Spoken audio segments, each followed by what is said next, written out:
Thank you, friends, Shalom, and greetings to you all. Well, this is it. We've reached the year of the rabbit, the bunny. So hop along to a wonderful and fruitful year. Each year is a good year. It's what you make of it. You're always in control of how you deal with the energy around and in you. And just as we have the new year for the new moon, we're also entering the new moon of a particular month, and it actually is the month of Aquarius. The first order God gave man was to observe and celebrate the new moon. Now, Aquarius is the month of Shvat. That's confusing because the Torah does not give names to the months. They simply count from Nisan, which the Torah tells us is the first month.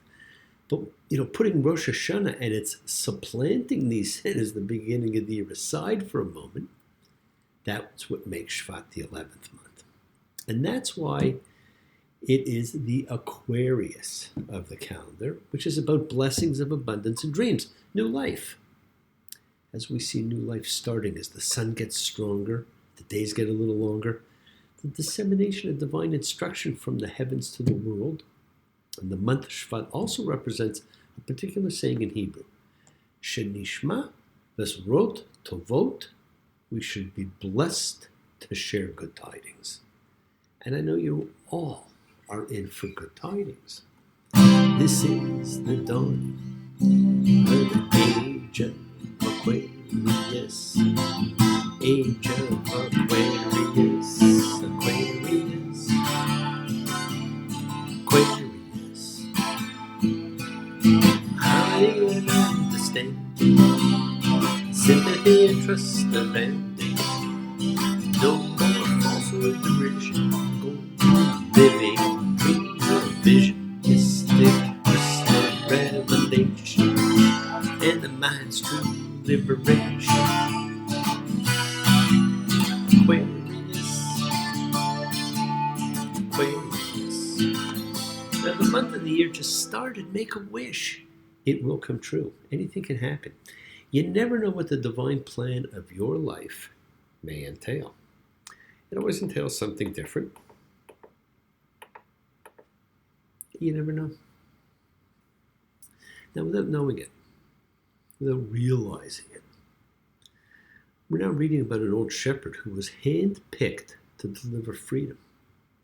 But we have that ability to constantly be freeing ourselves from the limitations that we impose. And one of the ways we free ourselves is our freedom to observe the spiritual practices which are unique in our own lives. Like now when we come together as a like-minded group in a collective consciousness of seekers showing faith, any and all faith, love, any and all love, a true chavur of fellowship. So we express our nature of kindness, compassion, thoughts, feelings, hopes, dreams, and wishes. Unites us all in this community house of spirit Beth Ruach, sharing and bringing light, keeping fear at bay. And even though together we are individual in our approach, each connecting in his or her or their own way. So once again, please do go ahead and invite everybody, some physically, some digitally, psychically, emotionally, spiritually, any way you want, to gather and share. From Psalm 133, the Hine Matov come together.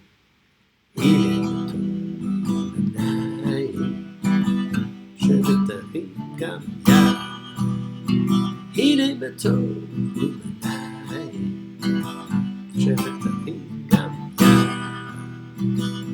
how good, how pleasant it is for brothers and sisters together.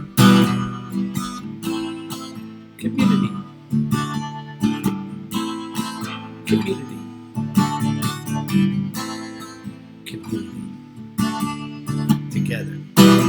We support each other in this community, my friends. Let's all spread love, goodwill, fellowship to the world. It's about you setting aside just a little bit of sacred time in your own sacred space to honor and converse with whatever you happen to believe in, because we all believe in something. It's part of your kavanah, your intention that you put out to the universe. It's your goodwill. Goodwill and intention are the roots of what you can control, of what you can correct. The intention is what sets in motion everything that occurs in your lives. So let's take some time then. Let's use that intention. Let's send some of that goodwill, some light, some healing, some renewal out to everyone that needs it. Healing and renewal for everybody. It just floats through space, finding those in need. So send it out for those you know, for the souls and spirits of everybody you love. So think of whoever that needs healing and renewal and love, or just plain goodwill. Focus on them. Call their names. It's not just for people, it's for our pets. It is for the earth. It is the healing of the world. It is the tikkun olam, healing of the world. That's part of our spiritual genetic makeup. We have to help heal the world. It's not something we're going to ever complete. It's just an ongoing task to be dealt with in this lifetime. It's like us as caretakers. Okay, we each must do our part. We each must do what we can to improve and change our own little corner of the universe. As we change ourselves, we change the conditions of life. Part of that healing of the world is our sending thoughts and energy for health and renewal and goodwill for everybody. They don't have to be sick. It's for those in our hearts and our minds. So let's all send the energy out for the people in need everywhere, and always special thoughts and prayers for those who are undergoing medical emergencies or just in rough shape and really need it. We pray for those who need prayer. We don't have to know them. We want health, recovery, good life, goodwill for everybody around us. For Cheryl and Sam, for Jamie, Doria, for Gloria and Connie and Ronnie, and Fern and Johnny, for Terry, the ever-missing Snoopy, who's very missed, for Pinky and Kay and Tony, for Danny and Nina, for all those suffering and in need. Let's not forget to include all those familiars of our lives, the sacred animal friends everywhere, for everybody you know, for the whole world, my friends, and for the bee. It is the kindness, the healing wishes, goodwill, and love we all send out. It just circles the world, finding those in need. So thank you, each of you, for all you do, for all you care. Because the world is a world of spirit, and spirit, my friends, never dies. Me.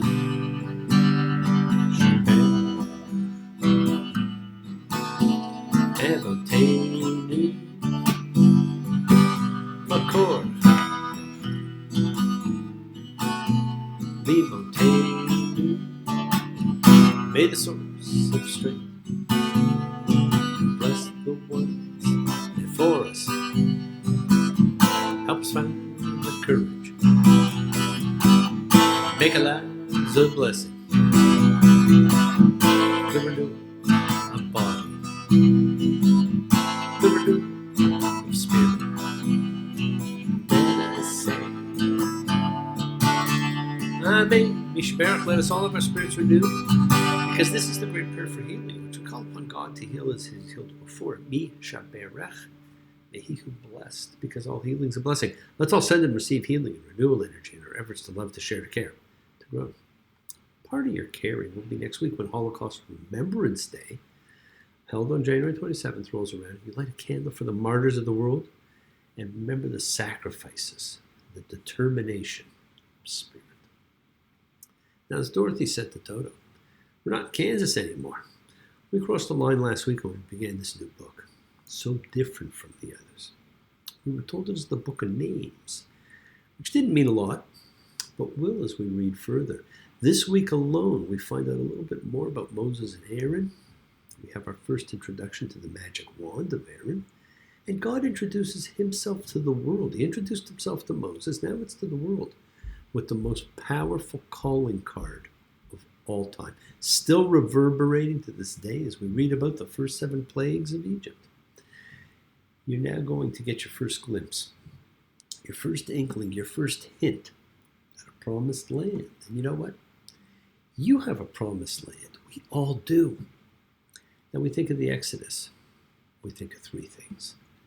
And like a great book or play or film, these 3 things serve as an introduction, climax, and finale. And they are the plagues, the splitting of the Red Sea, the giving of the 10 Commandments. And you can do an entire book on those 3 things. It just being those 3 things. Now, part of our introduction is today, as we read Va'era, and I appeared. God recounts his history with the patriarchs to Moses. But what he says is perhaps not correct. He says he wasn't known as Yahweh, but as El Shaddai, which we'd seen before, but we had actually also seen Yahweh. If we accept the Torah was edited subsequently, we accept the statement and chalk up use of the name Yahweh earlier as an edit privilege. But if we believe this was written as unedited history, as some do, we have a harder time because we know that Yahweh was used. And here God says it was never used. It's one of the things about naming provisions and names in the book of names that you will never get an answer to. Now, I said last week, the story is not what you originally thought. It's not Pharaoh who will keep the people there, it's God. Not allowing Pharaoh to let the people go. It's a part of God's design in his introduction to the world. And so there is a new mission for this book. And we see Exodus 6:6. Therefore say to the children of Israel, I am Yahweh, and I shall bring you out from under Egypt's burdens, and I shall rescue you from their toil. I shall redeem you with an outstretched arm and with tremendous judgments. And I shall take you to me as a people, and I shall become your God. And you'll know that I am Yahweh, your God, who's bringing you out from under Egypt's burdens. Now, the dominant theme of Exodus, the Lord's becoming known, is connected explicitly here to the rescue from life in Egypt and to the judgments that will occur in Egypt. It will continue to be stated several times as a reason for the miraculous plagues. And Moses spoke in front of Yahweh, saying, Here, the children of Israel didn't listen to me. And how will Pharaoh listen to me? And me, I'm uncircumcised of lips. Now, we've been taught, and there's a fantastic Midrash story that Moses had a speech impediment. Probably worse than a stutter. It's purely accepted as a fact. But as I said last week, we look for common words or terms, and the only common term used means foreign speaking. Moses did not have a speech impediment. It's just far more likely Moses did not speak the language. And the uncircumcised lips is another of the obscure references in this section, as in two different instances, there is reference to circumcision of the heart. Here it's of the lips. The heart is the organ of understanding and connection. With the lips, we speak the things in our hearts. Exodus 6:29, the Lord spoke to Moses, saying, I am Yahweh. Speak to Pharaoh, king of Egypt, everything that I speak to you. Now the great meeting is about to take place. Moses is going to ask Pharaoh to let the people go. And originally it's just to let them go to worship God. Now with everything you read, you must be open to the myriad of possibilities as to what something may also really mean. We're going to see that today, as we do every time we get together and read from this great book. We see right away, and Moses demonstrated quickly, the people were not going to listen to him. Things were not as simple as it appeared. After his first chat with Pharaoh, Pharaoh ordered the people to make bricks without giving them straw. Not so easy to do.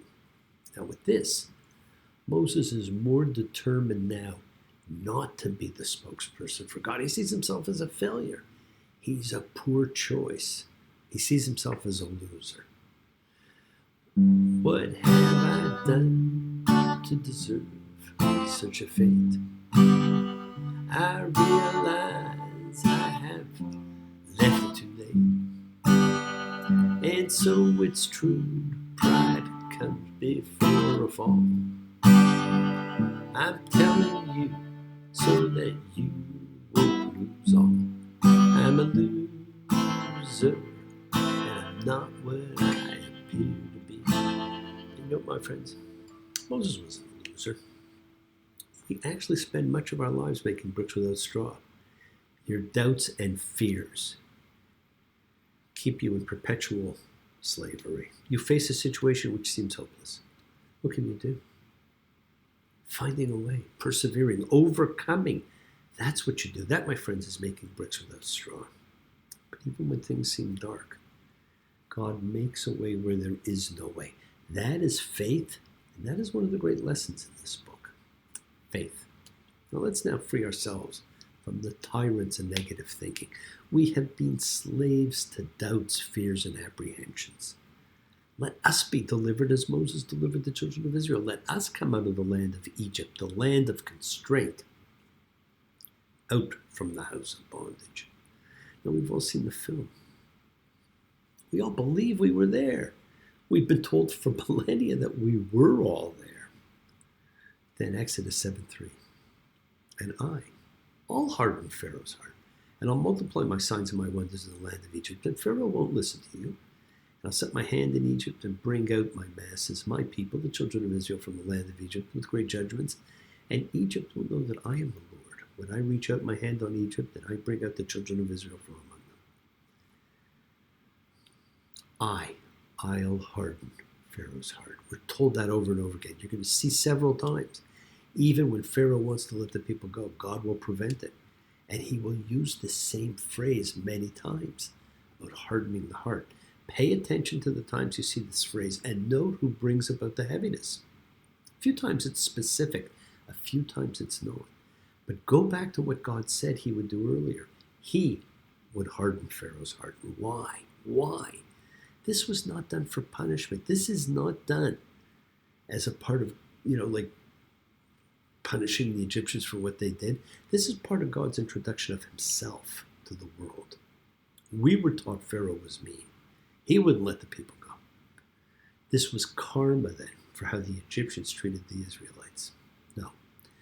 This is all of design. It was never to punish. It was never to stop slavery or injustice, because that will continue. That does continue. It was so that God can introduce himself to the world. And what an introduction. Go to Pharaoh in the morning. Here. You'll be going out to the water, and you'll stand opposite him on the bank of the Nile, and you shall take in your hand the staff that was changed into a snake, and you'll say to him, Yahweh, the God of the Hebrews, sent me to you, saying, let my people go as they may serve me in the wilderness. And here, you haven't listened so far. Yahweh said this, by this you'll know that I am Yahweh. Here, I'm striking with the staff. It's in my hand on the waters that are the Nile, and they'll be changed into blood. This is the introduction of the 10 plagues. And this is a perfect time to use the name of God, not by this you'll know that I am the Lord, but by this you'll know I am the one who causes being, the real meaning of what that third person verb actually meant. These now are the plagues of Egypt, the Makot Mitzrayim. It's our real introduction. It's still applicable in your life, and we're going to talk about that later as we review Passover and get ready for it at the end of March and the beginning of April. Now, the first of the 10 plagues is the blood of the Nile. You need water. You can't drink. Try going a week without water. Try going a day. The fish die. The dead fish stink. They affect other things. The ramifications of the plague in many ways are worse than the plague. It's never just the thing, but it's all the ancillary effects. Next comes frogs, lice, then an insect swarm, also known as a rove, a horde. Now, it is the only use of this term in the Bible. What is a horde? A horde is a mob. This is the warning of the plague that is the mob. This might still be the most prevalent plague today. We get sucked up in the mob. Notice at this point, Pharaoh says, go, get out. But something stops him, and his heart is made heavy. He changes his mind. Next, we get a livestock epidemic, a pestilence, but only affecting Egypt's livestock, not Israel's. That in itself announces this is part of the theme of distinction and separation that overrides the entire Torah and the entire story of creation. Begin to notice how much of the Bible is based on distinctions, divisions, separations. Once you get to Leviticus, all the laws of the priests are all based on that. And Yahweh did this thing on the next day, and all Egypt's livestock died. And all of the livestock of the children of Israel, not one died. So no water for a week, now all livestock dead. So far, it's not looking too good for Egypt. Our sixth plague comes from furnace ash thrown in the sky. So when it falls back down, it causes boils. Now, it's the only use of furnace and ash. And to some, this is a warning of events to come. The black dust from the kiln turns into broadcast contamination. A little like 2020 there. It's a plague clearly paired with the preceding plague of livestock pestilence, but this one affects man as well as beast, and it's followed by fiery hail, just in case anything survived. And at this point, nothing survives. But then we got weapons of the chemical beast. If fighting we're forced to, then fighting we must.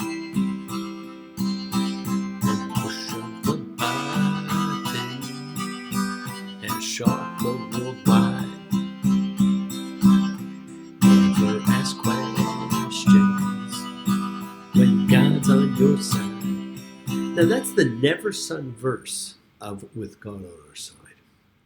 And it's what the world has become. Exodus 9:12, and the Lord strengthened Pharaoh's heart, and he did not listen to them.